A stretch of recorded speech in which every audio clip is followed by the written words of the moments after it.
Hi friends, welcome to my channel.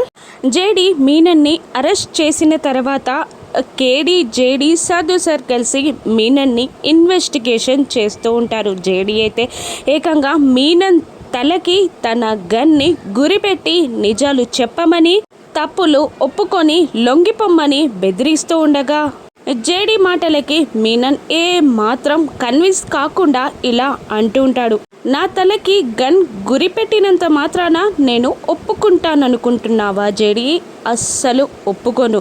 ఇప్పుడు ఇంకా సేపట్లో మీకు ఒక ఫోన్ రాబోతుంది అని మీనన్ జేడీని అనగానే జేడి ఫోన్ రింగ్ అవుతుంది. ఇక ఒక వీడియో ప్లే అవుతూ ఉంటుంది. ఆ వీడియోలో సాధు సార్ కూతుర్ని ఒక మీనన్ మనిషి కిడ్నాప్ చేసి ఒక చైర్కి బంధించి తాళ్ళతో కట్టేసి తన తలకి గన్తో గురిపెట్టి జేడీని ఇలా బెదిరిస్తూ ఉంటాడు.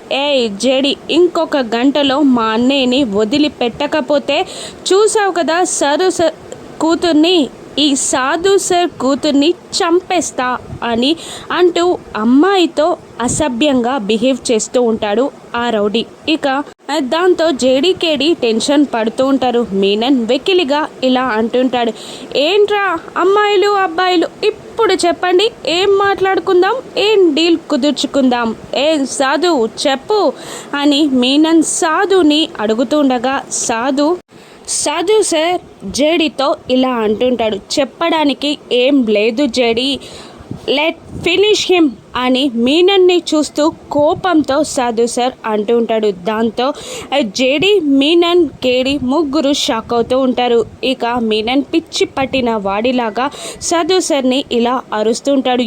సాధు, నీకేమైనా పిచ్చి పట్టిందా? అక్కడ నీ కూతురు చావు బతుకుల్లో ఉంది అని బెదిరిస్తుంటే నన్ను చంపమంటున్నావేంటి, నన్ను ఫినిష్ చేయమంటున్నావేంటి అని భయంగా మీనన్ అరుస్తూ ఉండగా దానికి అంతే ధీటుగా సాధు సార్ ఇలా ఆన్సర్ చేస్తూ ఉంటారు. నాకు ఆ విషయం అర్థం కాదు, అర్థం కావాల్సిన అవసరం లేదు.